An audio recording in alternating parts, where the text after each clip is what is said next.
अस्सलामु अलैकुम वरहमतुल्लाहि वबरकातुहू। रब्बि इश्रह ली सदरी वयस्सिर ली अमरी वहलुल उक़दतम मिन लिसानी यफ़क़हू क़ौली।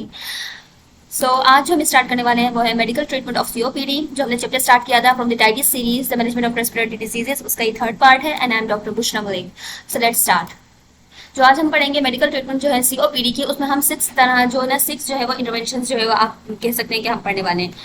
पहले क्या होता है कि आपने सबसे पहले तो ये करना है कि ब्रोंकियल इरिटेशन को मिनिमाइज करना है। ठीक है, पहला क्या है कि आप जो है ना किस तरीके से ब्रोंकियल इरिटेशन को मिनिमाइज कर सकते हैं, कंट्रोल करना इन्फेक्शन को या उनको ट्रीट करना। जैसे ही कोई इन्फेक्शन हो उसी वक्त उसका इलाज करवाया जाए, उसको ऐसे ही जो है वो अनट्रीटेड ना छोड़ा जाए। सही है, इन्फेक्शन से कंट्रोल किया जाए और या उनको प्रिवेंट किया जाए इन्फेक्शन से। सही है। उसके अलावा ब्रोंकियोस्पाज्म अगर है, वैसे ब्रोंकियोस्पाज्म जो है वो सीओपीडी से इतना एसोसिएटेड नहीं होता, ये एस्थमा से एसोसिएटेड ज्यादा है। लेकिन अगर सीओपीडी के साथ जो है वो हमने पढ़ा था कि सीओपीडी के अंदर जो है वो दो चीजें आती हैं, एक होती है क्रॉनिक ब्रोंकाइटिस, दूसरा होता है इम्फाइसीमा। अगर क्रॉनिक ब्रोंकाइटिस और इम्फाइसीमा के साथ साथ अगर एस्थमा भी मौजूद है तो ब्रोंकियोस्पाज्म होगा। अगर ब्रोंकियोस्पाज्म है देन आपने इसको किस तरीके से जो है ना कंट्रोल करना है, कौन कौन से ब्रोंकियोडायलेटर्स आप दे सकते हैं वो हम पढ़ेंगे। सही है। उसके अलावा क्या करना है, जो स्प्यूटम है उसके अमाउंट को किस तरीके से उसको डिक्रीज किया जाए या कंट्रोल किया जाए। सही है। अगर आपके पास हमें पता है सीओपीडी में अगर क्रॉनिक ब्रोंकाइटिस जो है वो आपका प्रीडोमिनेंट हो तो उसमें हम जो है ना स्प्यूटम आपको बहुत ज्यादा देखने को मिलता है। ठीक है, क्रॉनिक ब्रोंकाइटिस अगर प्रीडोमिनेंटली आपको क्रॉनिक ब्रोंकाइटिस अगर है सीओपीडी के पेशेंट में तो उसमें आपको स्प्यूटम बहुत ज्यादा देखने को मिलता है, तो उस स्प्यूटम को आपको कंट्रोल करना है। अगर इम्फाइसीमा है तो फिर आपने जो है वो नहीं करना होता है। सही है ना। इम्फाइजीमा में क्या होता है, डिस्निया ज्यादा होता है लेकिन स्प्यूटम प्रोडक्शन इतनी नहीं होती है। सही है ना। अच्छा, ऑक्सीजन थेरेपी आ जाएगी, उसके अलावा लॉन्ग टर्म ऑक्सीजन थेरेपी आ जाएगी और नॉन इन्वेसिव वेंटिलेशन आ जाएगी। Let's study them one by one. The first one is to decrease bronchial irritation. तो हम पेशेंट को ये एडवाइस करते हैं कि वो जो है ना जो भी इरिटेंट्स हैं, ठीक है, जो उनके एयरवेज को इरिटेट करते हैं उनसे अवॉइड करें, जितना हो सके अवॉइड करें। तो सबसे पहले है स्मोकिंग। अगर आप स्मोकिंग करते हैं तो उसको सबसे पहले छोड़ें। उसके अलावा आपने डस्टी, स्मोकी और जो डैम्पनेस जो एटमोस्फेयर्स हैं, उन लोगों की एटमोस्फेयर्स हैं, आपने उनसे अवॉइड करना है। ठीक है, क्योंकि ये सारी चीजें क्या करती हैं, बढ़ाती हैं आपके ना एयरवेज की इरिटेशन को और इंक्रीज कर देती हैं। सही है। तो आपने इन सब चीजों से जो है ना, इन एटमोस्फेयर्स जो भी आपके ऐसे इरिटेंट्स जो मुतासर करते हैं आपके एयरवेज को, जो इरिटेट करते हैं आपको, अगर फॉर एग्जाम्पल आपको डस्ट से एलर्जी है तो उसे अवॉइड करें। सही है ना, इस तरह से। ठीक है। अच्छा, ये सब हमें पता है, स्मोकिंग वगैरह सब क्या करेंगे, अगर इरिटेट करते हैं ना आपके उसको ब्रोंकाई को, तो और भी ज्यादा इन्फ्लेमेशन करवाते हैं और आपका जो डायमीटर है और भी ज्यादा क्या हो जाता है, नेरो हो जाता है ब्रोंकाई का। सही है। तो हमने इसको जो है वो इन एटमोस्फेयर्स को अवॉइड करना है, स्मोकिंग सेसेशन करवानी है। उसके अलावा अगर उनकी ऑक्यूपेशन सेटिंग इस तरीके की है जिसकी जो इरिटेट कर रही है उनके एयरवेज को, फॉर एग्जांपल कोई पेशेंट है जो माइंस में काम करते थे। अब वो माइंस में जब काम करते थे तो हमें पता है माइंस में बहुत से ऐसे सब्सटेंसेस और गैसेस वगैरह होती हैं जो आपके एयरवेज को मुतासिर करती हैं, इरिटेट करती हैं। सही है। अब तो हम उनको कहेंगे कि भाई आप ऑन द फील्ड काम ना करें, फील्ड में काम ना करें, आप जो है वो एज ए सुपरवाइजर या कंप्यूटर या ऑफिस वर्क आप कर लें, लेकिन आप जो है वो उस फील्ड में काम ना करें। सही है। दूसरा, हम उनकी हाउसिंग कंडीशंस को चेंज करेंगे। सही। सेकंड वन क्या है, टू इन्फेक्शन। देखें, जैसे सीओपीडी के जो पेशेंट्स होते हैं ना, जब भी उनको कोई इन्फेक्शन होता है तो वो क्या करते हैं, उस सीओपीडी के जो सिम्टम्स होते हैं ना उनको एकदम से बहुत ज्यादा और वर्स कर देते हैं, बहुत ज्यादा खराब कर देते हैं। सही है ना। तो हमने क्या करना होता है, इन्फेक्शन अगर हो गए हैं, एक तो आपने क्या करना है, इन्फेक्शन से उनको बचाना है। ठीक है ना। अगर इन्फेक्शन बिलपर्स हो गया तो उससे उसी वक्त जो है वो ट्रीट किया जाए। पेशेंट को गाइड करें कि अगर वो उनको कोई इन्फेक्शन हुआ है तो वो फौरन से उसको ट्रीट करवाएं, वो ऐसे उसको लेके खुद से जो है वो कोई थेरेपीज ना लें अगर वो सीवियर पेशेंट है तो। सही। वैसे तो हम उनको होम एंटीबायोटिक्स देते हैं, लेकिन हम ये पेशेंट को एडवाइस करेंगे कि भैया आपको इस तरीके की अगर कंडीशन आ रही है, इस तरह का अगर कोई इन्फेक्शन है तो आपने क्या करना है, उनको हम गाइड करेंगे कि वो फौरन से उसका ट्रीटमेंट लें। ठीक है ना। ताकि उस इन्फेक्शन को फौरन जब उसको हम कंट्रोल करेंगे तो ही जाके जो है वो क्या होगा कि फर्दर जो मजीद एग्जर्बेशन होती है सीओपीडी की वो आपकी कंट्रोल होगी। सही है ना। और आपके एयरवेज है वो भी डैमेज होने से, फर्दर डैमेज होने से बचेंगे। सही है। तो हम क्या करते हैं, पेशेंट को जैसे मैंने कहा है कि एंटीबायोटिक सप्लाई जो है वो प्रोवाइड की जाती है। उसके अलावा हम क्या करते हैं, उनको वैक्सीन हम ये इनको गाइड ये एडवाइस करते हैं कि वो वैक्सीनेशन करवाएं अगेंस्ट इन्फ्लुएंजा ईच विंटर, यानी हर विंटर सीजन में वो क्या करें, अपनी वैक्सीनेशन करवाएं अगेंस्ट इन्फ्लुएंजा वायरस। उसके अलावा जो मैन ऑर्गेनिजम्स होते हैं ना, जो सीओपीडी के पेशेंट्स को जो है वो क्या करते हैं, इन्फेक्शन वगैरह कॉज करवा देते हैं, उनमें आपके पास streptococcus pneumoniae and the haemophilus influenzae ही आता है। सही है ना। तो और इन दोनों के अगेंस्ट जो आपके पास सेंसिटिव जो एंटीबायोटिक्स आती है, एमोक्सिसिलिन एंड ट्राइमेथोप्रिन होती है, ये ट्राइमेथोप्रिम वगैरह और अमोक्सिसिलिन जो है वो हम पेशेंट को जो है वो देते हैं। सही है। अच्छा, अब हमारे पास तीसरा क्या है कि कंट्रोल ब्रोंकियोस्पाज्म, कि किस तरीके से ब्रोंकियोस्पाज्म को कंट्रोल करें। तो ब्रोंकियोस्पाज्म जो है ना, उसको कंट्रोल करने के लिए हम देते हैं ब्रोंकियोडायलेटर्स ड्रग्स देते हैं, जो अभी हम आगे इंशाल्लाह भी पढ़ेंगे। तो ब्रोंकियोडायलेटर्स दे रहे होते हैं हम ब्रोंकियोस्पाज्म को ट्रीट करने के लिए। उनमें से एग्जाम्पल उन्होंने दी हुई है सैल्ब्यूटामोल की, ठीक है। और भी बहुत से होते हैं, सैल्ब्यूटामोल, ट्राबिटालिन, ये सारे बीटा 2 अगोनिस्ट होते हैं। उसके अलावा जो है ना आपके पास अल्फा एंटागोनिस्ट आते हैं, उसके यानी एंटीकोलिनर्जिक ड्रग्स आती है, ठीक है ना। तो अल्फा एंटागोनिस्ट नहीं, सॉरी, एंटीकोलिनर्जिक ड्रग्स आती हैं। उसके अलावा जो है ना ज़ेंथीन ड्रग्स आती हैं। ये सब ड्रग्स क्या है आपके पास एज अ ब्रोंकियोडायलेटर्स काम कर देते हैं। ये ब्रोंकाई के जो स्मूथ मसल्स होते हैं ना, जिनके अंदर स्पाज्म हुआ हुआ है, तो स्पाज्म को जब रिलीव करेंगी तो आपका जो ब्रोंकाई का जो डायमीटर है वो क्या हो जाएगा, वो थोड़ा खुल जाएगा, ठीक है ना। फॉर एग्जाम्पल जैसे कि ये ब्रोंकाई है आपकी और यहाँ पे आपका मसल की स्पाज्म हुआ हुआ है, सही है ना, और आपकी एयरवेज की नैरोइंग हुई हुई है। तो ब्रोंकियोडायलेटर्स क्या करेंगे, इन ब्रोंकाई जो है ना, इनके जो ये जो स्मूथ मसल्स है इनको रिलैक्स करवा देंगे। जब इनको रिलैक्स करवाएंगे तो पहले डायमीटर बिल्कुल बंद था, देखें कितना चुकम है डायमीटर। अब क्या हुआ है, अब इसका जो डायमीटर है वो इतना ओपन हो गया है, ठीक है। इस वजह से हम ब्रोंकोडायलेटर्स दे रहे होते हैं, सही है ना। और ये ब्रोंकोडायलेटर से क्या होगा, आपकी एयरवे की ऑब्स्ट्रक्शन रिलीव होगी उसके बहुत ज्यादा, और पेशेंट को सांस लेने में जो है वो दुश्वारी नहीं होगी, आसानी होगी, सही है ना।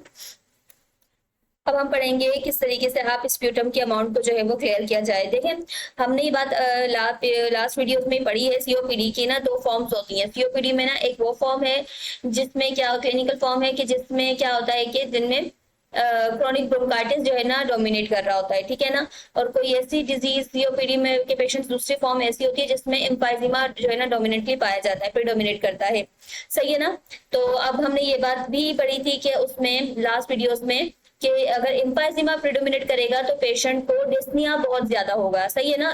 स्प्यूटम इतना ज्यादा प्रोड्यूस नहीं हो रहा होगा लेकिन इनको डिस्निया बहुत ज्यादा होगा। लेकिन अगर पेशेंट को क्रोनिक ब्रोंकाइटिस है ना तो उसमें क्या होगा, आपको डिस्निया तो होगा, कम होगा इतना, लेकिन आपको जो है वो क्या होगा, स्प्यूटम जो है वो बहुत ज्यादा प्रोड्यूस हो रहा होगा। एक्सेसिव ब्रोंकियल सिक्रेशंस जो है ना क्या होंगी, आपको देखने को मिलेंगी, एक्सेसिव ब्रोंकियल सिक्रेशंस, ठीक है ना। अच्छा, होता क्या है कि पेशेंट वैसे नॉर्मली जो है सीओपीडी का वो खुद से एलिमिनेट क्या करता है, कर देता है इसको, ठीक है ना, बॉडी में से एलिमिनेट कर देता है थ्रू कफिंग। लेकिन अगर पेशेंट जो है वो कफिंग के थ्रू जो है वो एलिमिनेट नहीं कर पा रहा है तो हम क्या करते हैं, या पेशेंट के मसल्स वीक हैं, उनकी कफिंग वीक है तो वो नहीं एलिमिनेट कर पा रहे, तो हम क्या करते हैं, फिजियोथेरेपी टेक्निक्स अप्लाई की जाती है, जिसमें आपके पास सबसे पहले क्या आती है, पहले पोस्टीरियर ड्रेनेज आ जाती है, उसके अलावा active cycle of breathing techniques आ जाती हैं, उसके अलावा force expiratory techniques, positive expiratory pressure and oscillating PEP, ये सब चीजें क्या करती हैं, आपको पेशेंट को हेल्प करती हैं to eliminate the excessive bronchial secretions, ठीक है। फिफ्थ वन क्या है हमारे पास कि ऑक्सीजन थेरेपी। ऑक्सीजन थेरेपी जो है ना हमेशा आपने जो है ना बहुत ज्यादा ध्यान से देनी होती है। हम ये बात भी लास्ट वीडियोस में पढ़ चुके हैं कि ऑक्सीजन थेरेपी से क्या हो सकता है कि पेशेंट की जो हाइपरकैप्निया है वो आपका बढ़ सकता है, ठीक है ना। अब देखिए होता क्या है, सीओपीडी का पेशेंट के अब हर बंदे के अंदर क्या है, एक रेस्पिरेटरी सेंटर है हमारे अंदर, ठीक है ना, ब्रेन में। ये जो रेस्पिरेटरी सेंटर होता है ना, इसको क्या ये क्या करता है, रेस्पिरेशन को कंट्रोल कर रहा होता है। यानी हमारी डीप रेस्पिरेशन हम करते हैं या हम शैलो रेस्पिरेशन करते हैं, ये जो है वो किस पे डिपेंड करता है, रेस्पिरेटरी सेंटर्स पे डिपेंड करता है, ठीक है। रेस्पिरेटरी सेंटर अगर एक्टिवेट हो जाता है ना तो आपकी डीप ब्रीदिंग होना शुरू हो जाएगी। और अगर रेस्पिरेटरी सेंटर जो है वो क्या होता है कि मतलब रेस्पिरेटरी सेंटर ये देखता है कि आपकी बॉडी में नीड कितनी है ऑक्सीजन की, ठीक है ना, और कार्बन डाइऑक्साइड आपकी बॉडी में कितना है, सही है ना। अगर कार्बन डाइऑक्साइड आपकी बॉडी में ज्यादा है तो रेस्पिरेटरी सेंटर एक्टिवेट होगा और वो क्या करेगा कि आपकी ब्रीदिंग को फास्ट कर देगा और डीप ब्रीदिंग आप करना शुरू कर जाओगे, गहरी गहरी जल्दी जल्दी सांस लेना शुरू करोगे ताकि आप जो है वो उस कार्बन डाइऑक्साइड को बॉडी से बाहर निकाल सकें, ठीक है ना। दूसरा होता है रेस्पिरेटरी सेंटर कब एक्टिवेट होता है, जब आपकी बॉडी में ऑक्सीजन की कमी हो जाए, तो तब भी आपका रेस्पिरेटरी सेंटर एक्टिवेट होगा और वो क्या करेगा कि आपकी ब्रीदिंग वही फास्ट और डीप ब्रीदिंग करवाना शुरू कर देगा ताकि आपके बॉडी की जो ऑक्सीजन की डिमांड है वो पूरी हो, एनवायरनमेंट से ऑक्सीजन ज्यादा से ज्यादा आपकी बॉडी के अंदर आए, सही। यहाँ तक तो हमें समझ में आ गया। तो हमारे पास जो रेस्पिरेटरी सेंटर्स की जो ड्राइवर्स हैं वो 2 हैं। एक हमारे पास है कार्बन डाइऑक्साइड की एक्यूमुलेशन, ठीक है, यानी कार्बन डाइऑक्साइड का आपकी बॉडी में इंक्रीज हो जाना, और दूसरा आपके पास क्या है कि ऑक्सीजन की कमी हो जाना, यानी हाइपोक्सिया, ठीक है, किसको हम क्या कहते हैं, हाइपोक्सिया। कार्बन डाइऑक्साइड के इंक्रीज होने को हम क्या कहते हैं, हाइपरकैप्निया, ठीक है। और ऑक्सीजन की कमी, ऑक्सीजन जो है ना उसकी कमी को हम कहते हैं क्या, हाइपोक्सिया, सही है ना, हाइपोक्सिया कहते हैं। तो अगर हाइपरकैप्निया होगा तो भी रेस्पिरेटरी सेंटर एक्टिवेट होते हैं, और अगर हाइपोक्सिया होगा तो भी रेस्पिरेटरी सेंटर अगर एक्टिवेट होता है, ठीक है। अब क्या होता है कि सीओपीडी के पेशेंट में क्या होता है, सीओपीडी के पेशेंट के अंदर जो है ना, वो पेशेंट जो है उनका जो रेस्पिरेटरी सेंटर है वो अपनी जो सेंसिटिविटी है टुवर्ड्स कार्बन डाइऑक्साइड यानी हाइपरकैप्निया के टुवर्ड्स जो इनकी सेंसिटिविटी है वो लॉस हो जाती है, ठीक है। इसका मतलब ये है कि सीओपीडी के पेशेंट में कार्बन डाइऑक्साइड कितना भी ज्यादा क्यों ना हो जाए, यानी कार्बन डाइऑक्साइड या हाइपरकैप्निया सीओपीडी के पेशेंट में कितना भी ज्यादा क्यों ना हो जाए, रेस्पिरेटरी सेंटर एक्टिवेट नहीं होगा, सही है। क्योंकि रेस्पिरेटरी सेंटर की जो सेंसिटिविटी है वो टुवर्ड्स कार्बन डाइऑक्साइड या हाइपरकैप्निया वो क्या हो गई है, लॉस हो गई है, सही है। अब रेस्पिरेटरी सेंटर को चलाने वाला जो ड्राइवर है वो सिर्फ अब एक बचा है जो है हाइपोक्सिया, सही है ना, हाइपोक्सिया। अब आप क्या करते हैं जब आप ऑक्सीजन थेरेपी देते हैं, ठीक है, जब हम सीओपीडी के पेशेंट में अगर ऑक्सीजन थेरेपी बहुत ज्यादा देते हैं, कंट्रोल ना करें और अनकंट्रोल्ड अगर ऑक्सीजन थेरेपी आप देना शुरू कर दें बिना मॉनिटर किए, इससे होगा क्या, जब आप ऑक्सीजन दे रहे हैं तो आपने ऑक्सीजन की तादाद को जब बढ़ा दिया है तो हाइपोक्सिया तो आपकी बॉडी में खत्म हो गया। जब हाइपोक्सिया खत्म हो गया तो रेस्पिरेटरी सेंटर जो पहले एक्टिवेट हो रहा था हाइपोक्सिया की वजह से, अब रेस्पिरेटरी सेंटर क्या हो जाएगा, डिप्रेस हो जाएगा, डीएक्टिवेट हो जाएगा। और आपका जो रेस्पिरेटरी सेंटर जब डीएक्टिवेट होगा तो इससे क्या होगा, आपकी रेस्पिरेशन शैलो हो जाएगी, आप डीप ब्रीदिंग नहीं लेंगे, आप शैलो ब्रीदिंग करोगे, ठीक है। अब आपकी बॉडी को तो पता ही नहीं है कि कार्बन डाइऑक्साइड ज्यादा हुई हुई है, ठीक है, और आपको डीप ब्रीदिंग की नीड है, क्यों, क्योंकि आपको कार्बन डाइऑक्साइड भी तो बाहर निकालनी है ना बॉडी के, आपको सिर्फ ऑक्सीजन तो नहीं लेनी, ऑक्सीजन तो हम ऑक्सीजन थेरेपी से दे रहे हैं, लेकिन हमें कार्बन डाइऑक्साइड भी तो बॉडी से बाहर निकालनी है। लेकिन रेस्पिरेटरी सेंटर के लिए आप कोई ड्राइवर ही नहीं है, क्योंकि हमने हाइपोक्सिया वाले ड्राइवर को भी क्या कर दिया है, सुला दिया, तो हमारे पास कोई ड्राइवर नहीं है रेस्पिरेटरी सेंटर को एक्टिवेट करने के लिए। अब हमारा रेस्पिरेटरी सेंटर जब एक्टिवेट नहीं होगा तो इससे हमारी रेस्पिरेशन शैलो हो जाएगी, हम डीप ब्रीदिंग नहीं करेंगे, जिसकी वजह से कार्बन डाइऑक्साइड की और भी ज्यादा अक्यूमुलेशन होना शुरू हो जाएगी, सही है। पहला तो रीजन ये है, ठीक है, कि कार्बन डाइऑक्साइड रिमूव एलिमिनेट ही नहीं हो रही आपकी बॉडी में से, पहला तो रीजन ये है, इस वजह से आपकी हाइपरकैप्निया और भी ज्यादा इंक्रीज होगा। और दूसरा रीजन ये होता है कि जब आप ऑक्सीजन देते हैं तो इससे क्या होता है कि आपका मेटाबॉलिज्म फास्ट हो जाता है, आपकी क्या होती है कि जब मेटाबॉलिज्म होगा आपका तो आपका क्या होगा, ऑक्सीजन के प्रेजेंस में एनर्जी बनना जब शुरू होगी तो इससे के नतीजे में बाय प्रोडक्ट के तौर पे कार्बन डाइऑक्साइड बनती है, हमें पता है, सही है ना। तो कार्बन डाइऑक्साइड बाय प्रोडक्ट जो बनती है इससे भी क्या होगा, आपका हाइपरकैप्निया और भी ज्यादा इंक्रीज होगा, सही है। जब हाइपरकैप्निया होता है ना तो इससे क्या होता है, आपकी जो पीएच है, जब आपका क्या होगा, जैसे आपकी बॉडी हाइपरकैप्निया मतलब कार्बन डाइऑक्साइड की एक्यूमुलेशन ना, तो जब आपकी बॉडी में कार्बन डाइऑक्साइड ज्यादा होती है ना तो इससे क्या होता है कि आपकी पीएच जो है वो क्या हो जाती है, डिक्रीज हो जाती है। क्या हो जाती है आपकी पीएच, हमारी जो पीएच है वो ब्लड की वो क्या हो जाती है, डिक्रीज हो जाती है। और हमें पीएच आप डिक्रीज होने का मतलब है आपकी पीएच क्या हो गई, एसिडिक हो गई है, सही है ना। तो हमें हमारी पीएच 7.35 से लेकर 7.45 तक रखनी थी, लेकिन क्या हुआ, हमारी पीएच जो है वो डिक्रीज हो जाती है, सही है। तो आपकी बॉडी क्या करती है, आपकी बॉडी ये करना शुरू हो जाती है कि वो इस पीएच को मेंटेन करने के लिए आपकी बॉडी में आपकी किडनीज में से बाइकार्बोनेट आयंस होते हैं, उनको क्या करना शुरू कर देती है, कंजर्व करना शुरू हो जाती है, जिसके नतीजे में बाइकार्बोनेट आयंस की जो तादाद है वो बॉडी में क्या हो जाएगी, इंक्रीज हो जाएगी। कितनी इंक्रीज हो जाएगी, 24 मिलीमोल पर लीटर से क्या हो जाएगी, ज्यादा हो जाएगी, सही है ना।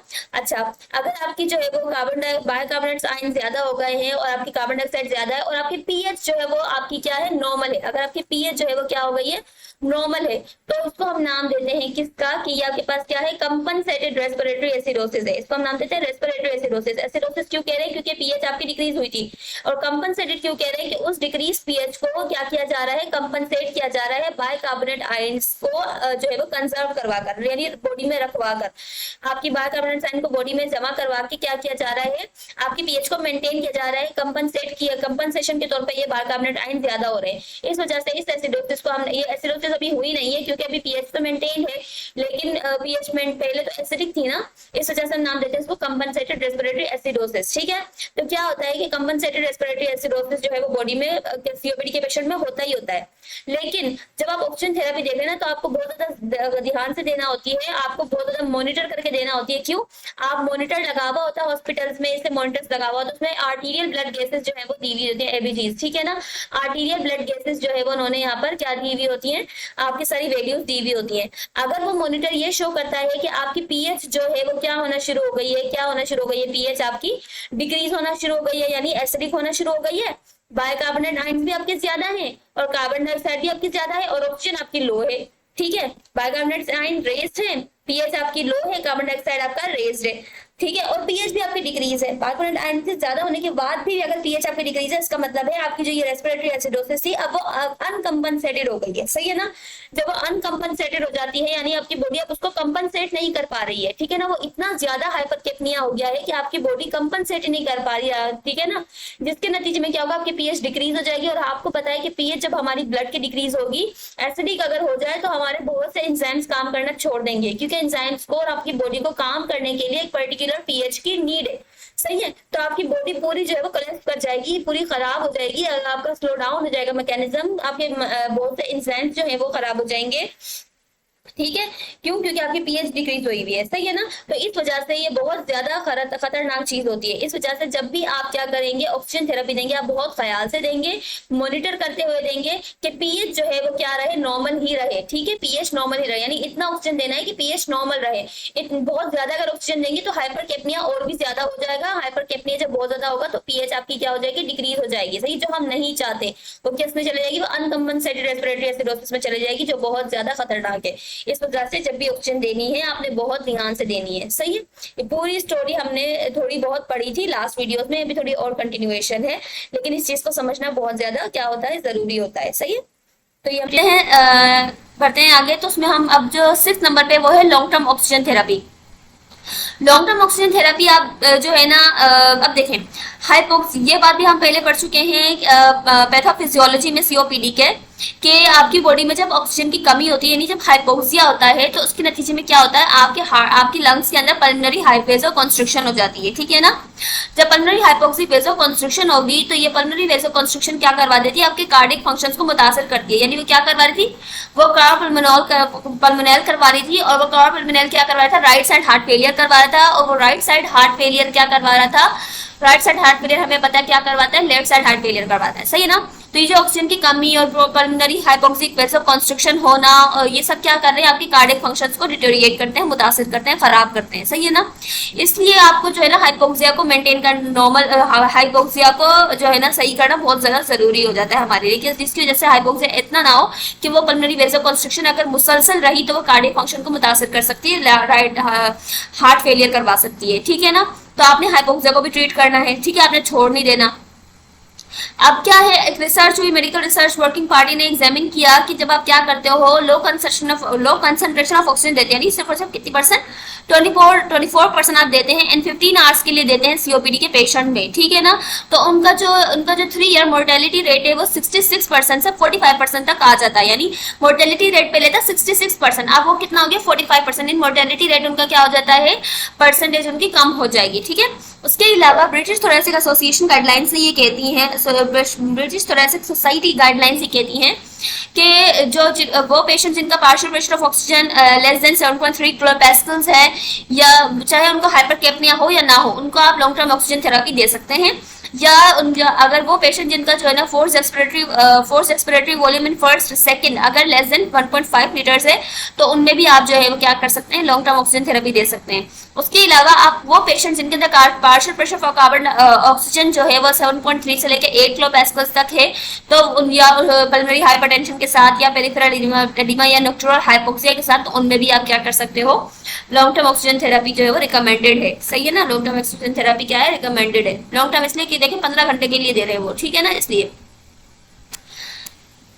अब हम पढ़ रहे हैं 7 नंबर पे क्या था, non invasive ventilation. Non invasive ventilation का मकसद ये है कि वो वेंटिलेशन जिसमें आप जो है वो एंडोट्रैकियल इंट्यूबेशन ना हो। ठीक है ना, उसे हम नॉन इन्वेसिव वेंटिलेशन कहते हैं।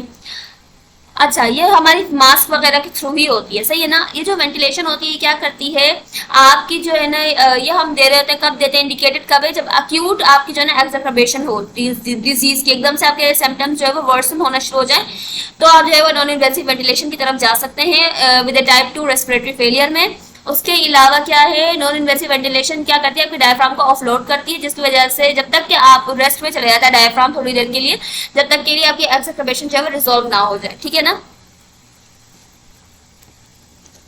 अब हम पढ़ेंगे मेडिकेशंस, ठीक है ना। ये सारी हमने इंटरवेंशंस पढ़ ली, अब हम क्या पढ़ने वाले हैं, मेडिकेशंस पढ़ने वाले हैं। अब मेडिकेशंस जो होती है सीओपीडी की, वो दो पार्ट्स में डिवाइडेड है, इनके दो ग्रुप्स बना दिए हैं।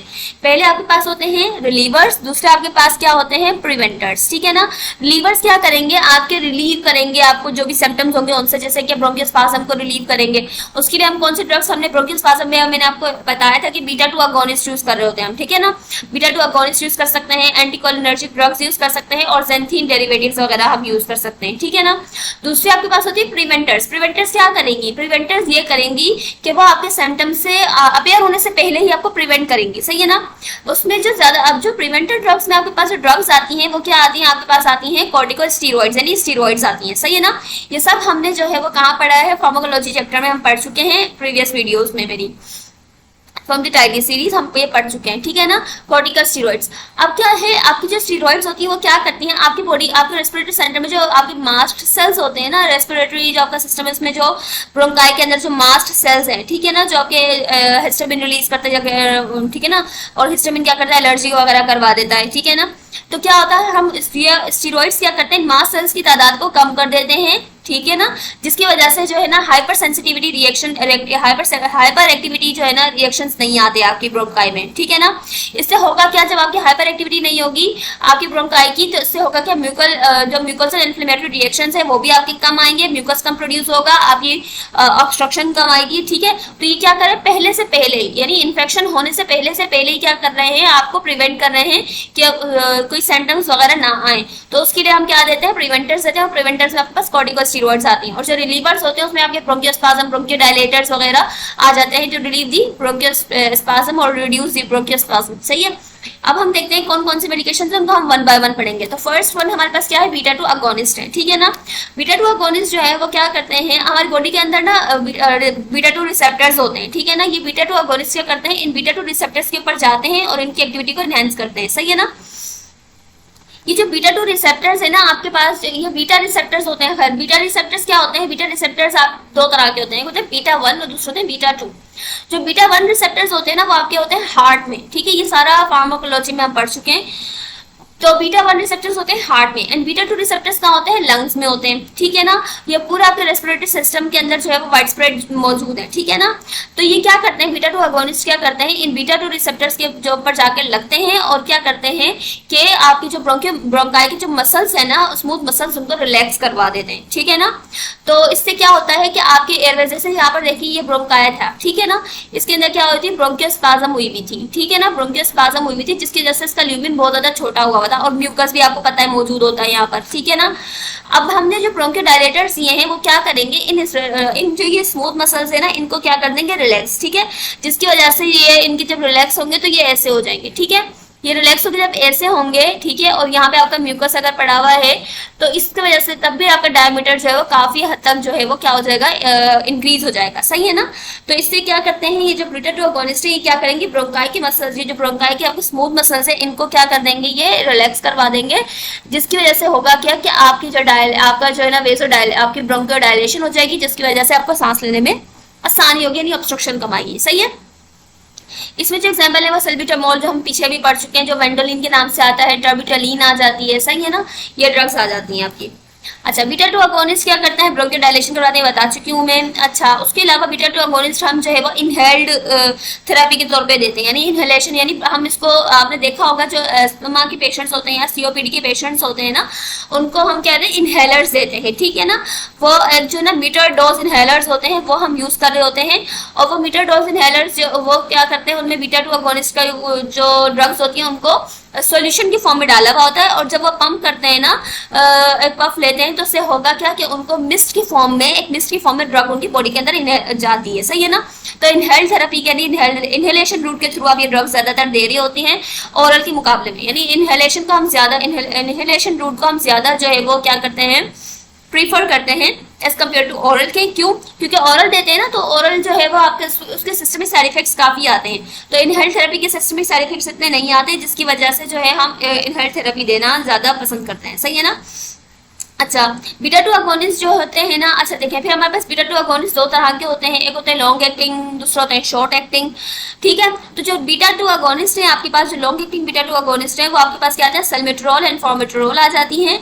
ठीक है ना, और ये आपके पास जो है जो फिजिशियंस होते हैं ना, अगर क्या है उन्होंने फिजिशियंस अगर पहले क्या करते हैं, short acting beta two agonist पे रखते हैं ड्रग्स को ना, फिर वो एंटीकोलिनर्जिक ड्रग्स ऐड कर देते हैं। लेकिन अगर आपके पास क्या है कि short acting beta two agonist and anticholinergic अगर ड्रग्स जो है वो इतनी एफिशिएंटली जो है पेशेंट को फायदा नहीं दे रही, तो हम क्या करते हैं, उनके अंदर एक लॉन्ग एक्टिंग जो है वो बीटा टू अगोनिस्ट की भी एडिशन कर देते हैं। और अगर फिर आगे अगर और डिजीज आपकी बढ़ जाती है और भी ज्यादा उनको मतलब कि फायदा नहीं पहुंच रहा इन सब के मिल मिलाने के से, मतलब इतना एफिशिएंट नहीं हो रहा उनके लिए, तो हम फिर उसमें अंदर क्या करते हैं, स्टीरॉइड्स को भी ऐड कर देते हैं। ठीक है ना, तो हम इस तरीके से जो है इनकी ड्रग को बढ़ाते हैं। ठीक है ना,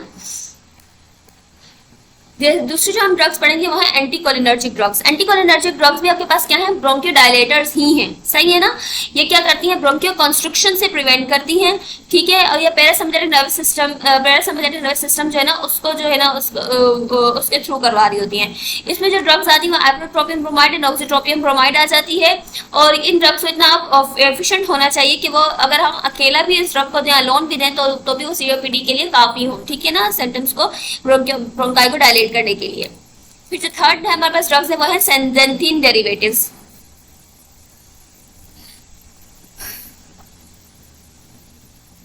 थियोफाइलिन हो गई, अमाइनोफाइलिन हो गई, ये हमारे पास जो है वो ड्रग्स आती हैं। कैफीन हो गई, ठीक है, ये हमारे पास ड्रग्स जो है वो आ रही होती है जेंथिन डेरिवेटिव्स में। ठीक है ना, लेकिन इनका जो mechanism of mode of action है ना वो इतना ज्यादा क्लियर नहीं है। ठीक है ना, अनसर्टेन है हम उसके बारे में। ठीक है, लेकिन फिर भी ये क्या है, मॉडरेटली पावरफुल जो है वो ब्रोंकियोडायलेटर्स होते हैं। ये आपकी जो सीओपीडी के सिम्टम्स होते हैं उनको इम्प्रूव करते हैं। ठीक है ना, और जो डायफ्राम की जो कॉन्ट्रेक्चुअल एबिलिटी होती है ना उसको भी क्या करती हैं, इंक्रीज करते हैं। ठीक है, जब आपकी डायफ्राम की कॉन्ट्रेक्चुअल एबिलिटी जब इंक्रीज होगी तो इससे क्या होगा, आपका डायफ्राम जब इफेक्टिवली कॉन्ट्रैक्ट करेगा तो इससे होगा कि आपकी रेस्पिरेशन में वो ऐड करेगा, क्योंकि मतलब ब्रोंकियो डायफ्राम क्या है, आपके पास रेस्पिरेटरी मसल है मेन। ठीक है ना, तो ये करता है। सही है ना, अच्छा उसके अलावा हमारे जो नेक्स्ट ड्रग है वो है कॉर्टिकोस्टेरॉइड्स। कॉर्टिकोस्टेरॉइड्स जो है वो स्टेरॉइड्स जो है वो काम कैसे करते हैं, ये रिड्यूस करते हैं इन्फ्लेमेशन को और रिड्यूस करते हैं आपकी ब्रोंकियल हाइपर एक्टिविटी को। ठीक है ना, इन्फ्लेमेशन से कैसे रिड्यूस करते हैं, ब्रोंकियल हाइपर एक्टिविटी को रिड्यूस करके, हमने पढ़ा ना मास्ट सेल्स को कम कर देते हैं। तो इससे होगा क्या कि आपके पास जो स्टेरॉइड्स है मतलब ये आपके पास जो एयरवेज है उनके अंदर आपकी इन्फ्लेमेशन नहीं होगी, क्योंकि हाइपर एक्टिविटी नहीं है ना, आपकी ब्रोंकियल हाइपर एक्टिविटी नहीं है। इस वजह से जो है वो क्या होगा कि आपको इन्फेक्शंस नहीं होंगे, इन्फ्लेमेशन नहीं होगी। उसके अलावा ये म्यूकस की बहुत ज़्यादा प्रोडक्शन होना शुरू हो जाती है, इन्फेक्शन होते हैं तो वो भी नहीं होगा। सही है, तो ये सारा हो रहा होता है।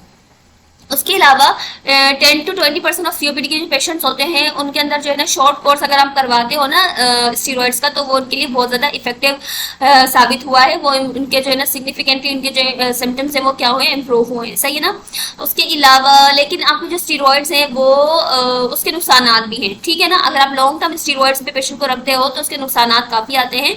ठीक है ना, और खासतौर पर ओरल स्टीरॉइड्स के। इनहेल्ड पहले हम शुरू में क्या देते हैं, इनहेल्ड स्टीरॉइड्स देते हैं। बाद में जब इनहेल्ड स्टीरॉइड्स भी जब जो है वो इतना ज्यादा नहीं कर पाते तो फिर हम क्या करते हैं, उसको इनहेल्ड को ओरल स्टीरॉइड्स देना शुरू कर देते हैं। ठीक है ना, पेशेंट को इनहेल्ड की जगह।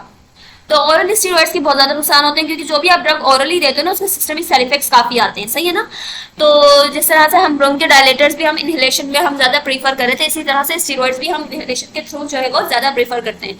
लेकिन अगर इनहेलेशन में फायदा नहीं दे रहा देन ओरल हम की तरफ हम जाएंगे। ठीक है ना, अगर ओरल स्टीरॉइड से पेशेंट है और लॉन्ग टर्म यूज पर है तो उसके जो साइड इफेक्ट्स हैं वो क्या क्या आ सकते हैं, पेशेंट को ऑस्टियोपोरोसिस हो सकता है, एड्रिनल सेपरेशन हो सकती है, मसल वेस्टिंग हो सकती है। उसके अलावा आपका जो इम्यून रिस्पॉन्स है वो आपका पुअर हो जाता है। उसके अलावा इम्पेयर्ड हीलिंग, आपकी हीलिंग जो है वो भी आपके क्या करता है, इम्पेयर्ड करता है।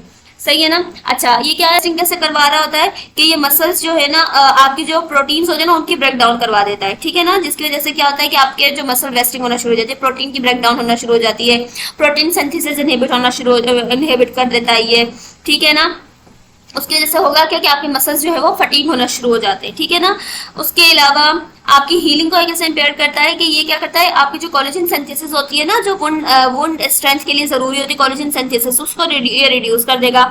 उसके अलावा आपकी रीजनरेशन जो होती है, रिपेयर प्रोसेस होता है, एंजियोजेनेसिस जो प्रोसेस है ना ब्लड वेसल्स के बनने का, वुंड हीलिंग में आपने पढ़ा होगा, उसको भी क्या कर देगा, ये इम्पेयर कर देगा। सही है ना। अच्छा, ये होता क्यों है? आपका जो ये ग्लूकोकॉर्टिकॉइड्स होते हैं या जो कॉर्टिकॉइड, ये जो कॉर्टिकोस्टेरॉइड्स आपकी जो ड्रग्स होते हैं ना, ये जो ड्रग्स होती हैं बिल्कुल जो आपके पास जो है ना एड्रिनल ग्लैंड से जो कॉर्टिकोस्टेरॉइड रिलीज हो रहे होते हैं ना, बिल्कुल उनके जैसे, मतलब कि आपके पास उनके जैसे होते हैं। ठीक है ना। तो अब क्या होता है, जब आप बॉडी में इन स्टीरॉइड्स को जब ज्यादा दे देते हो ना, तो आपकी जो ब्रेन के पास मैसेज आता है कि आपकी बॉडी में स्टीरॉइड्स बहुत ज्यादा हो गए हैं, तो आपकी जो एड्रिनल ग्लैंड होता है ना, उसके जो हार्मोन्स होते हैं, जो कॉर्टिसोल हो गया, ग्लूकोकॉर्टिकॉइड्स होगा, ये क्या होता है, ये रिलीज नहीं होंगे। क्यों? क्योंकि फीडबैक इनहिबिशन जाएगा ना आपके पास, तो आपके एड्रिनल सप्रेशन हो जाएगी। सही है। तो ये सारे साइड इफेक्ट्स जो है वो उसके अंदर क्या आ रहे होते हैं, हमें देखने को मिलते हैं। ठीक है ना। अच्छा, इसका तरीका क्या है कि हम क्या करते हैं कि या तो हम पेशेंट जो है ना उसको लोएस्ट इफेक्टिव डोज में ड्रग दें, या उसकी ट्रीटमेंट ड्यूरेशन को आप लिमिटेड कर दो, या ऑस्टियोपोरोसिस के साइंस एंड सिम्टम या मसल वेस्टिंग के या इम्पेयर्ड हीलिंग के साइंस एंड सिम्टम्स अगर आपको मिल रहे हैं तो आपने उनको देखना, मॉनिटर करते रहना है कि ऑस्टियोपोरोसिस तो नहीं हो रहा पेशेंट को। ठीक है ना, ताकि उसको उसी वक्त जो है वो ट्रीट किया जाए। या आप क्या करो कि स्टीरॉइड्स अगर दे रहे हो ना, तो उसके साथ साथ आप विटामिन डी और कैल्शियम की सप्लीमेंट्स देना शुरू कर दो। इससे होगा क्या कि भाई उनका ये जो इसका जो साइड इफेक्ट्स आ रहे हैं वो क्या होंगे, बैलेंस होना शुरू हो जाएंगे। ठीक है, क्योंकि आप उसके पेशेंट को जो है वो विटामिन डी के सप्लीमेंट्स और कैल्शियम के सप्लीमेंट्स भी दे रहे हैं। ठीक है। उसके अलावा एक्सरसाइज प्रोग्राम्स बहुत ज्यादा इफेक्टिव होंगी। सही ना। एक्सरसाइजेस हम करवाएंगे तो उनके मसल्स जो वेस्टिंग है वो नहीं होगी। सही है ना। अच्छा, उसके अलावा जो अब क्या हम देते क्यों है, हम देते इसलिए हैं क्योंकि भाई जहां पर आपको लगे कि देखिए हर ड्रग के साइड इफेक्ट्स भी होते हैं और हमें पता है फायदे भी होते हैं। सही है ना। जब आपका जो है वो साइड इफेक्ट्स कम हो और फायदे ज्यादा हो तो हम वो ड्रग यूज कर सकते हैं। ठीक है। अब ऐसा पेशेंट जो कि बीटा टू अगोनिस्ट के ऊपर बीटा टू अगोनिस्ट के लिए ऐसा पेशेंट जो है जो जिसके ऊपर बीटा टू अगोनिस्ट काम नहीं कर रहा, जिसके ऊपर एंटीकोलिनर्जिक ड्रग्स काम नहीं कर रही, जिसके ऊपर सेंथीन काम नहीं कर रहा, तो उसके अंदर हम स्टीरॉइड्स के ऊपर ही आएंगे ना। अब जिसके ऊपर इनहेल्ड स्टीरॉइड्स भी काम नहीं कर रहे तो हमने ओरल स्टीरॉइड्स के ऊपर लेकर आना ही है। ठीक है ना। तो जहां पर आपको लगता है कि भाई पेशेंट जो है उसको मतलब देना जरूरी है और यहाँ पे इसके जो है वो फायदे जो है वो ज्यादा है, इस पेशेंट के लिए नुकसान भले हो रहे हैं लेकिन फायदे तो है ना, फायदे इसके लिए ज्यादा है, तो वहां पे हम क्या करते हैं कि कॉर्टिकोस्टेरॉइड्स दे सकते हैं। ठीक है ना। इसका पॉजिटिव रिस्पॉन्स जो आता है ना कॉर्टिकोस्टेरॉइड्स का, वो जस्टिफाई करता है इसके एडमिनिस्ट्रेशन को। ठीक है ना। अच्छा, फिर हमारे पास आते हैं कुछ म्यूकोलाइटिक एजेंट्स। जो म्यूकोलाइटिक ड्रग्स होती हैं ना, ये क्या करती हैं, आपकी जो म्यूकस होता है ना उसकी उसकी जो स्प्यूटम होता है उसकी विस्कोसिटी को जो है ना क्या करती है, कम कर देती है। ठीक है, रिड्यूस कर देती है। ठीक है। ये होता क्या है, आपकी जो म्यूकस के अंदर ना जैसे क्या होता है कि डाइसल्फाइड बॉन्ड्स होते हैं। ठीक है ना। ये जो प्रोटीन जो होते हैं ना आपके अंदर म्यूकस के अंदर ना, कुछ प्रोटीन जो होते हैं उनके दरमियान बॉन्डिंग होती है डाइसल्फाइड बॉन्ड्स की। तो ये जिसकी वजह से ये जो है ना ये आपके पास म्यूकस थिक होता है, स्टिकी होता है इसकी कंसिस्टेंसी। ठीक है। म्यूकोलाइटिक ड्रग्स क्या करती हैं, ये इन बॉन्ड्स को तोड़ देती हैं, जो डाइसल्फाइड बॉन्ड्स होते हैं ना उनको तोड़ देती हैं। जब ये डाइसल्फाइड बॉन्ड्स जो आपकी बॉडी में जब नहीं होंगे, इससे क्या होगा, म्यूकस के अंदर जब डाइसल्फाइड बॉन्ड्स आपके टूटेंगे तो इससे क्या होगा, म्यूकस की जो वो थिकनेस थी वो वैसी नहीं रहेगी, आपका म्यूकस थिन हो जाएगा। सही है ना। एक ये हो गया। उसके अलावा जो है ये जो जब ये थिन हो जाएगा आपके पास म्यूकस, तो इससे क्या होगा, पेशेंट को उसको रिमूव करने में आपकी बॉडी से जो है ना एक्सक्रिएट आउट करने में कफिंग के थ्रू ये आसानी हो जाएगी। सही है ना। तो म्यूकोलाइटिक ड्रग्स हम दे रहे होते हैं, ये आपकी क्लियरेंस जो होती है ना, उस क्लियरेंस ऑफ सिक्रेशन को आसान कर देता है। सही है ना। अच्छा, कुछ स्टडीज ने शो किया है कि अक्यूट एक्सरबेशन के अंदर अगर हम म्यूकोलाइटिक ड्रग्स देते हैं तो इससे जो है ना पेशेंट की जो डेज ऑफ डिसेबिलिटी होते हैं, हॉस्पिटल स्टे कम हो सकता है, उनका टोटल नंबर ऑफ डिसेबिलिटी कम हो सकता है। सही है ना। और उनकी जो सिम्टम्स हैं वो भी इंप्रूव होते हैं। सही है ना। नाउ अब हम पढ़ेंगे ड्रग डिलीवरी सिस्टम के बारे में। देखिए जो इनहेल्ड, सबसे पहले हम जो ड्रग्स है ना जो रेस्पिरेटरी सिस्टम के लिए हम दे रहे होते हैं, ज्यादातर रेस्पिरेटरी डिजीजेस के लिए वो इनहेल्ड ड्रग्स हम ज्यादा जो है वो हम क्या करते हैं, प्रेफर करते हैं। सही है ना। क्योंकि उनके जो साइड इफेक्ट्स है वो कम आते हैं। ठीक है। और हमारा ऑब्जेक्टिव क्या होता है, ठीक है ना, हमारा जो भी हम ड्रग्स देते हैं उसका ऑब्जेक्टिव ये होता है कि पेशेंट को देने का, सीओपीडी के पेशेंट को देने का, कि उस ड्रग की side effect, systemic side effects कम से कम आए और वो ड्रग जो है ज्यादा से ज्यादा अपनी साइड ऑफ एक्शन पे क्या है, पहुंचे। सही है ना। ज्यादा से ज्यादा अपनी साइड ऑफ एक्शन पे पहुंचे, उसकी ज्यादा बायो अवेलेबिलिटी हो अपने उस साइड ऑफ एक्शन के लिए, और दूसरा जो सिस्टमिक साइड इफेक्ट्स आपको कम से कम मिले। ठीक है ना। अच्छा, ये हमारा ऑब्जेक्टिव होता है कोई भी ड्रग देने का। उसी के हिसाब से हम जो है वो रूट सेलेक्ट करते हैं कि कौन से रूट से आप ड्रग दोगे, सही है। अच्छा, फिर हम क्या करते हैं, मीटर डोज इनहेलर्स यूज कर रहे होते हैं। मीटर डोज इनहेलर्स के बारे में मैंने आपको बता दिया है, आप इंटरनेट से सर्च करें अगर आपने नहीं देखे तो। उसके अलावा लेकिन क्या होता है, मीटर डोज इनहेलर्स में भी अगर पुअर, यहाँ पे इन्होंने बात लिखी थी बुक में कि पुअर इनहेलर टेक्निक्स होती है ना, जैसे पेशेंट को नहीं पता इनहेल कैसे करना है कैसे नहीं करना, तो इससे होगा क्या कि पेशेंट जब उसको इनहेलर की जगह टेक्निक सही से नहीं पता, तो बहुत वो उसकी जो ड्रग है वो जाया हो जाएगी, वो आपके अंदर बॉडी के अंदर जाने से पहले ही जो है ना एनवायरनमेंट में चली जाएगी, ठीक है, क्योंकि उन्होंने उसको इनहेल सही से नहीं किया, सही है ना। तो ये बहुत ज्यादा जरूरी है कि उनको जो है वो जो है ना एडिक्वेट जो है वो टेक्निक सिखाई जाए, उनको प्रॉपर टेक्निक सिखाई जाए, सही है ना।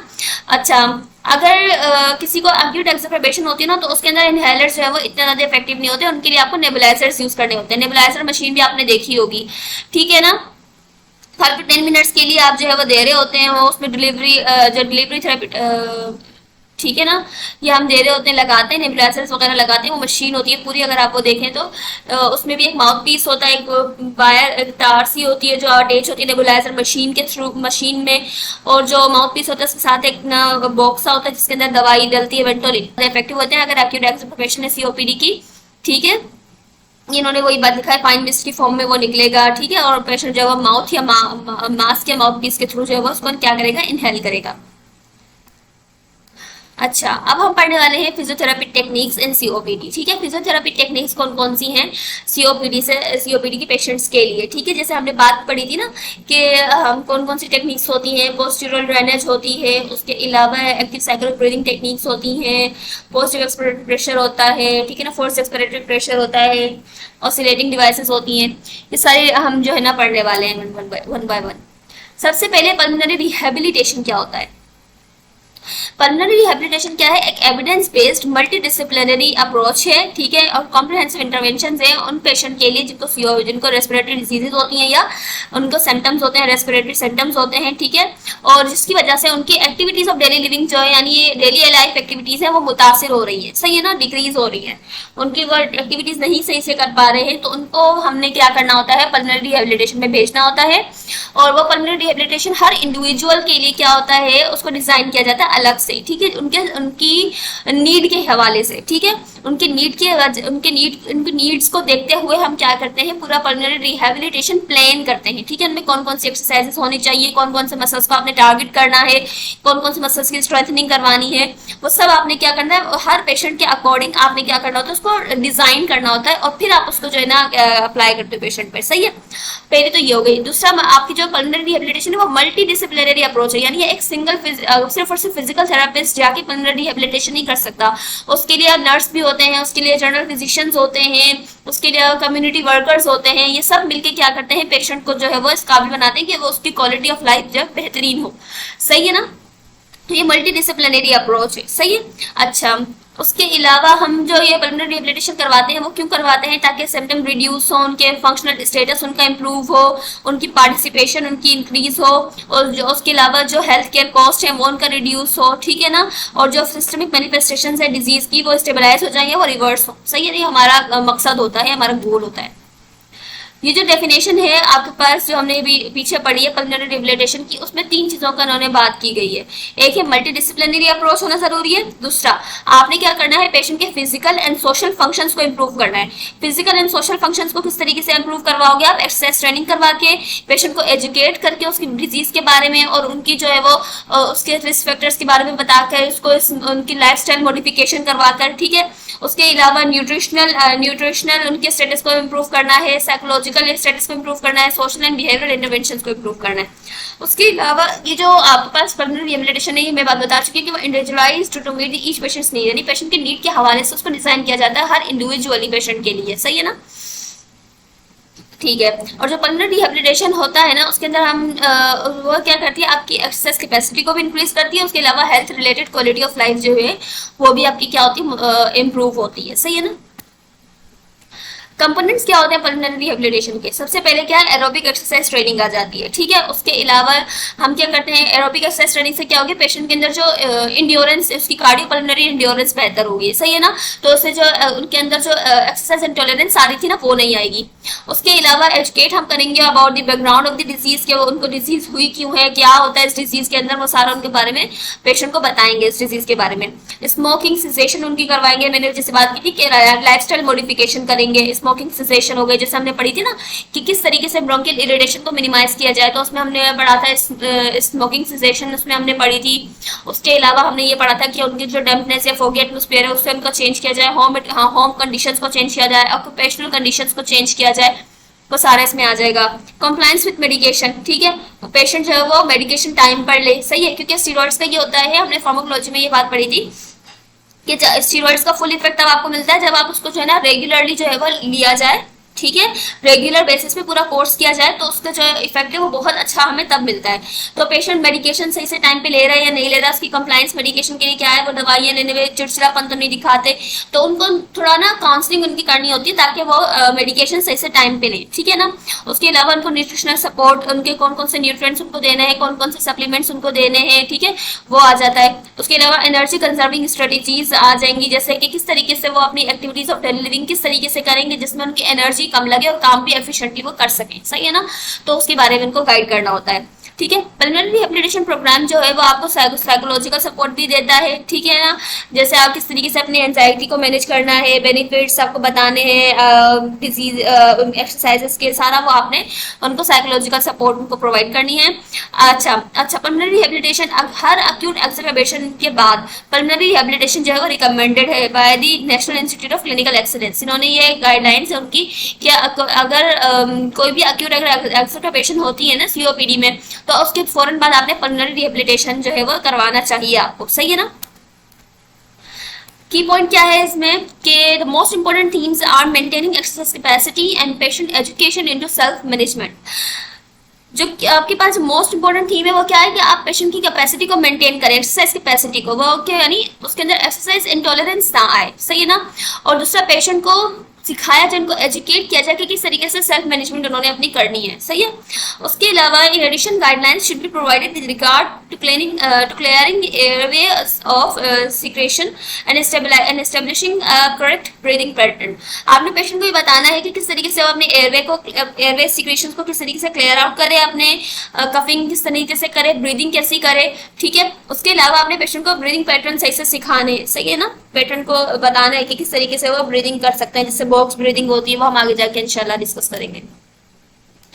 जनरल एम्स आपकी क्या है ट्रीटमेंट के to improve the exercise tolerance, आपने एक्सरसाइज टॉलरेंस पेशेंट की बेहतर करनी है। उसके अलावा लॉन्ग टर्म कमिटमेंट हो उनकी एक्सरसाइज के लिए, ठीक है ना, वो लॉन्ग टर्म कमिटमेंट उनकी होनी चाहिए। उसके अलावा आपने पेशेंट को एडवाइस करनी है कि किस तरीके से वो अपनी सेल्फ मैनेजमेंट करें और एक्टिविटीज ऑफ डेली लिविंग किस तरीके से परफॉर्म उनको करनी चाहिए। उसके अलावा to increase the knowledge of the patients lung condition, patient को बताना है कि उनकी लंग कंडीशन क्या है और किस तरीके से सिम्टम्स को वो कंट्रोल किया जा सकता है, सही है। उसके अलावा आपने जो है ना ब्रोंकियोस्पाज्म को रिलीव करना अगर मौजूद है तो, ठीक है। उसके अलावा जो सिक्रेशंस अगर मौजूद है तो उनको रिमूवल किस तरीके से करना है और गैसेस एक्सचेंज को ऑप्टिमाइज, क्योंकि जब आपकी सिक्रेशंस रिमूव होंगी ना बॉडी में से, जो एक्सेसिव सिक्रेशंस है एयरवेज के अंदर बड़ी हुई है म्यूकस वगैरह, जब वो आपका बॉडी में से जब निकलेगा, एयरवेज में से निकलेगा, तो ही आपकी जो है ना गैसेस एक्सचेंज आपका ऑप्टिमाइज होगा, बेहतर होगा। उसके अलावा क्या करना है आपने पैटर्न ऑफ ब्रीदिंग पेशेंट को इम्प्रूव, मतलब किस तरह के पैटर्न ऑफ ब्रीदिंग को किस तरीके से इम्प्रूव किया जा सकता है, ब्रीदिंग कंट्रोल पेशेंट को सिखानी है एंड किस तरीके से वो अपने डिस्निया को कंट्रोल कर सकते हैं वो पेशेंट को बताना है। उसके अलावा क्या है to teach the local relaxation, improve the posture and help allay fear and anxiety, and ये सारा हमारे पास क्या थे आपकी जनरल एम्स ऑफ ट्रीटमेंट थे। अब अर्ली ट्रीटमेंट, अर्ली स्टेजेस के अंदर जो ट्रीटमेंट आती है उसमें आपके पास ये होता है कि आप क्या करते हैं, इंक्रीज करते हैं और इंक्रीज या मेंटेन रखते हैं उनकी एक्सरसाइज टॉलरेंस को, ठीक है। या तो एक्सरसाइज टॉलरेंस आपने क्या करना है, इंक्रीज करनी है, या एक्सरसाइज टॉलरेंस अगर उनमें है तो आपने क्या करना है, मेंटेन करके रखना है, ठीक है ना। तो आप जो पेशेंट जो ट्रीट कर सकते हैं अक्यूट अर्ली स्टेजेस के अंदर, इन पेशेंट हॉस्पिटल के अंदर भी आपको पेशेंट मिल सकते हैं या आउट पेशेंट मिल सकते हैं, यानी वार्ड्स के अंदर भी मिल सकते हैं, आउट पेशेंट बेसिस पे भी मिल सकते हैं ओपीडीज वगैरह में, या फिजिकल थेरापिस्ट जो कम्युनिटी में होम सर्विसेज प्रोवाइड करते हैं वो भी जो है ना अर्ली स्टेजेस में ट्रीटमेंट प्रोवाइड कर सकते हैं, ठीक है। आपने पेशेंट को एडवाइस करनी होती है कि वो एक्सरसाइज रेगुलरली करे, यानी पहले थोड़ा बहुत चले लेकिन शॉर्ट वॉक को करे एवरीडे, ठीक है ना, हर दिन वो रोजाना छोटी मतलब शॉर्ट वॉक करे, थोड़े टाइम के लिए करे, मतलब 10 मिनट की वॉक करे, लेकिन थोड़ी बहुत वॉक करे, सही ना, ताकि बिल्कुल ही उसकी जो है वो बैंड ना हो जाए उसका इंड्योरेंस। उसके अलावा आपने पेशेंट को ये ऑफर करना है कि वो पार्टिसिपेट करे मल्टी डिसिप्लिनरी कॉम्प्रिहेंसिव प्रोग्राम में पल्मोनरी रिहेबिलिटेशन के, यानी आपने पेशेंट को ये कहना है कि वो बेहतर ये होगा कि वो पल्मोनरी रिहेबिलिटेशन में आ जाए, जिसमें वो डॉक्टर्स भी हो, नर्सेज भी हो, फिजिकल थेरापिस्ट भी हो, ये सब मिलकर जो है वो पेशेंट को बेहतरीन जिंदगी की तरफ लेकर आए। सही है ना। तो आपने पेशेंट को क्या करना है, ये कहना है कि ऑफर करना है कि वो पार्टिसिपेट करे, बाकी पेशेंट की अपनी मर्जी होती है। अच्छा, अब क्या है हमारे पास इंस्पिरेटरी मसल्स ट्रेनिंग। अब होता क्या है कि सीओपीडी के पेशेंट के अंदर क्या होता है कि आपके जो मसल्स ना फटीग होना शुरू हो जाते हैं। ठीक है, क्या होना शुरू हो जाते हैं, आपके मसल्स ना फटीग होना शुरू हो जाते हैं। तो अब इसकी वजह से होता क्या है, आपका जो है वो वेंटिलेटर लिमिटेशन आ जाती है पेशेंट के अंदर, यानी कि वेंटिलेशन सही से नहीं हो पाती फटीग की वजह से। फटीग होता क्यों है कि आपका मैकेनिकल लोड ज्यादा पड़ता है रेस्पिरेटरी मसल्स के ऊपर, या मसल्स की स्ट्रेंथ कम हो जाती है, या इमर्जेंट मसल के अंदर जो एनर्जी सप्लाई जो है रेस्पिरेटरी मसल्स में एनर्जी सप्लाई वो कम होती है, जिसकी वजह से आपके मसल्स जल्दी फटीग हो जाते हैं। जब मसल फटीग होते हैं तो वेंटिलेटर लिमिटेशन आना शुरू हो जाती है पेशेंट के अंदर। ठीक है ना। तो हमने क्या करनी होती है, ऐसी एक्सरसाइजेस करवानी जो स्पेसिफिकली टारगेट करे आपके कौन से मसल्स को, आपके इंस्पिरेटरी मसल्स को टारगेट करे। सही है ना, उनकी स्ट्रेंथ को इंप्रूव करे। तो ये है कि अगर इंस्पिरेटरी मसल्स की ट्रेनिंग हो जाएगी तो इससे क्या होगा, आपकी एक्सरसाइज टॉलरेंस भी बढ़ेगी पेशेंट के अंदर। उसके अलावा रेस्पिरेटरी मसल जब स्ट्रॉन्ग होंगे तो इससे क्या होगा, आपका जो है वो मसल मास भी आपका डिक्रीज होना शुरू हो जाएगा। सॉरी, डिक्रीज नहीं होगा, लॉस ऑफ मसल मास भी आपका नहीं होगा। सही है ना। तो आपके पास जो हम वो एक्सरसाइजेस जो क्या करते हैं, जिसके जो टारगेटेड जो आपके क्या करती हैं, आपके रेस्पिरेटरी मसल्स की ट्रेनिंग करवाते हैं, उसमें हम डायफ्रामेटिक ब्रीदिंग आ जाती है। डायफ्रामेटिक ब्रीदिंग के अंदर क्या होता है, एक बेली ब्रीदिंग आती है, बॉक्स ब्रीदिंग आती है। जैसे बेली ब्रीदिंग में ये है, पेशेंट को हम कहते हैं कि वो अपनी बेली को एक्सपैंड करें, चेस्ट को एक्सपेंड ना करें लेकिन बेले को एक्सपेंड करें, तो ये डायफ्रामेटिक ब्रीदिंग आती है। उसके अलावा बॉक्स ब्रीदिंग आ जाती है। हम पेशेंट को कहते हैं कि वह सांस लें फॉर 4 सेकंड, 4 सेकंड के लिए सांस 4 सेकंड्स के लिए जो है ना इनहेल करें, 4 सेकंड के लिए होल्ड करके रखें, उस इनहेल्ड एयर को होल्ड करके रखें 4 सेकंड के लिए। फिर 4 सेकंड के लिए वो उसको क्या करें, एक्सहेल करें, और फिर दोबारा जो है वो एक्सहेल करने के बाद 4 सेकंड तक होल्ड करें। तो ये बॉक्स ब्रीदिंग होती है, दोनों किस में आते हैं, डायफ्रामेटिक ब्रीदिंग में आ जाती हैं। उसके अलावा इंस्पिरेटरी मसल्स ट्रेनिंग के अंदर जो है ना हम जो है ना एक डिवाइस होती है इंस्पिरेटरी मसल्स ट्रेनर, और जो है ना या रेजिस्टर ट्यूब, इसको हम यूज कर रहे हैं इंस्पिरेटरी। हम जो है ना इस ट्यूब के अंदर एक डिवाइस होती है जिसके अंदर जो पेशेंट को हम कहते हैं कि इसके अंदर आप क्या करें, इनहेल करें एयर। ठीक है ना, इसमें से आप इनहेल करें एयर को और स्लो और डीप ब्रेथ्स आप लें। ठीक है ना। तो इस डिवाइस के थ्रू जो है ना वो आपकी जो है ना ये रेजिस्टर ट्यूब होती है, तो पेशेंट को सांस लेने में जब इनहेल करने में दुश्वारी होती है, मसल्स को ज्यादा काम करना पड़ता है। हमें पता है ना, जब भी हमें किसी मसल्स को स्ट्रेंथनिंग करवानी होती है ना, तो हम क्या करते हैं, रेजिस्टेंस देते हैं। इसी तरह से जो आपके पास इंस्पिरेटरी मसल ट्रेनर होता है ना, ये भी एक तरह का रेजिस्टर ट्यूब होती है, जिससे आपके क्या होता है, इंस्पिरेटरी मसल्स आपके क्या होते हैं, स्ट्रेंथनिंग होती है उनकी। तो ये सारी होती है। उसके अलावा पर्स लिप ब्रीदिंग, हम पेशेंट को कहते हैं कि पर्स लिप ब्रीदिंग करें। सही है ना। इससे क्या होता है, उनकी एक्सहेलेशन मसल्स जो होते हैं ना, एक्सहेलिंग जो एक्सहेल करने में मदद कर रहे हैं, वो आपकी स्ट्रेंथनिंग होगी। उसके अलावा रेजिस्टिव ब्रीदिंग टेक्निक्स एक्सरसाइजेस आ जाती हैं, जैसे कि मास्क में या ट्यूब में या कोई रेजिस्टर वेल्व में आप एक्सहेल करें एयर को, इनहेल और एक्सहेल करें किसी डिवाइस के थ्रू। ठीक है, जो हमने बात करी थी कि किसकी, इंस्पिरेटरी मसल्स ट्रेनर की, वैसे ही इस तरह से रेजिस्टिव ब्रीदिंग एक्सरसाइजेस और आती हैं जिसमें आपके एक्सपिरेटरी मसल्स की भी स्ट्रेंथनिंग होती है। उसके अलावा योगा आ जाती है, पायलट एक्सरसाइजेस आ जाती हैं, swimming and water based exercises आ जाती हैं। सारी एक्सरसाइजेस क्या करती हैं, आपके इंस्पिरेटरी मसल्स को स्ट्रेंथनिंग करवाती हैं, और आपके रेस्पिरेट मतलब एक्सपिरेशन को भी, इंस्पिरेटरी मसल्स को भी, दोनों की जो है स्ट्रेंथनिंग होती है। सही है। अच्छा, उसके अलावा हम पढ़ने वाले हैं क्या, रिमूवल ऑफ सिक्रिएशंस। रिमूवल ऑफ सिक्रिएशंस में जो पहली टेक्निक हम पढ़ने वाले हैं वो है active cycle of breathing technique. Active cycle of breathing technique जो हमारे पास है ना, इसके अंदर 3 फेजेस आते हैं। एक होता है ब्रीदिंग कंट्रोल ब्रीदिंग फेज, यानी ब्रीदिंग कंट्रोल फेज होता है। एक थोरेसिक एक्सपेंशन फेज होता है, दूसरा होता है फोर्स्ड एक्सपिरेटरी टेक्निक। ठीक है ना, ये 3 फेजेस इसके अंदर होते हैं। इससे क्या होता है, आपकी जो ब्रोंकियल सिक्रेशंस होती हैं उनकी क्लियरेंस बहुत अच्छी तरीके से होती है, और आपके लंग फंक्शंस भी क्या होते हैं, बहुत ज्यादा इंप्रूव होते हैं। सही है ना। थोरेसिक एक्सपेंशन एक्सरसाइजेस में सबसे पहले क्या है, ब्रीदिंग कंट्रोल में आपने क्या करना है, पेशेंट को ये कहना होता है कि वो जो है वो डीप मतलब कि नॉर्मल ब्रीदिंग करे। ठीक है, नॉर्मल टाइडल ब्रीदिंग करे, बिल्कुल आराम से टाइडल ब्रीदिंग करे। सही है, कुछ सेकंड्स के लिए।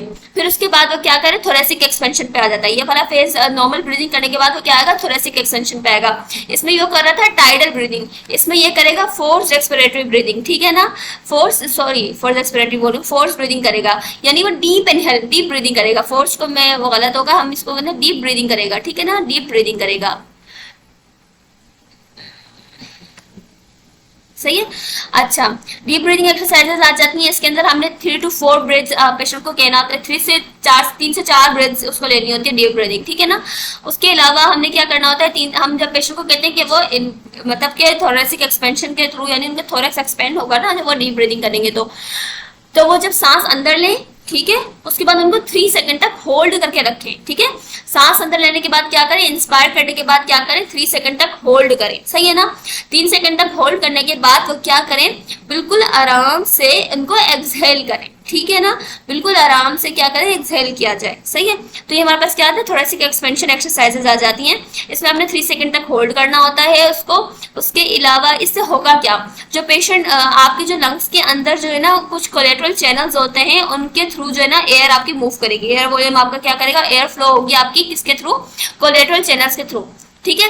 ये आपके पास वो चैनल्स होते हैं, ये चैनल्स क्या होते हैं, ये आपकी जो एल्वुलाइज होते हैं ना, एल्वुलाई के 2 एल्वुलाई हैं, उनके जो सेप्टास होते हैं उनके बीच में ना कुछ चैनल्स होते हैं जो 2 एल्वुलाई को जोड़ते हैं, ठीक है। दो एल्वुलाई जो आपके पास एल्वुलस होते हैं ना उनको जोड़ते हैं, ठीक है।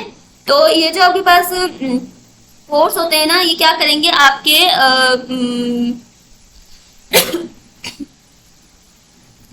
ये कनेक्ट करते हैं आपके 2 एल्वुलाइज को या एयर सेक्स को। अच्छा, ये कहाँ मौजूद होते हैं, मैंने बात बता दी कि ये सेप्टास जो है ना उसमें जो एल्वुलाई का जो सेप्टा होता है उसमें मौजूद होते हैं।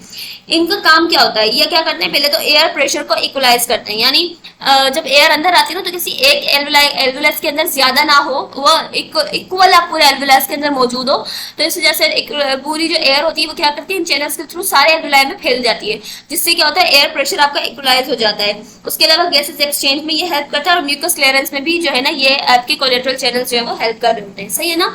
तो या मैं हम जो इन पोर्स के थ्रू ये क्या होगा कि आपकी जो है वो ब्रीदिंग में आसानी होगी, सही है ना। उसके अलावा जब आप, अच्छा ये बात यहाँ पे इन्होंने की भी है कि आप जो है ना एक स्निफ मैनुअर के थ्रू भी जो है ना आप क्या कर सकते हो, थोरेसिक एक्सपेंशन को और इम्प्रूव कर सकते हो। यानी आप क्या करो कि पेशेंट जो है ना इंस्पिरेटरी फेज जो होता है ना ड्यूरिंग, ठीक है, डीप इंस्पिरेशन के बाद जब पेशेंट क्या करता है, डीप इंस्पिरेशन करे, उसके एंड में जब उसने होल्ड करके रखा है तब वो स्निफ मैनुअर करे, यानी ऐसे सांस एकदम से जो है ना नाक के थ्रू क्या करे, अंदर ले, नाक के थ्रू सांस अंदर ले, क्या ऐसे करके, ठीक है। जब वो डीप इनहेलेशन करके, बिल्कुल डीप इनहेलेशन यानी 3 सेकंड जब उसने होल्ड, मतलब उसने एयर अंदर लिए, ठीक है, फिर उसके बाद वो क्या करे, सांस नाक के थ्रू एकदम से स्निफ करे, तो इससे होगा क्या कि उनका थोरेसिक एक्सपेंशन और भी ज्यादा हो जाएगी, सही है ना।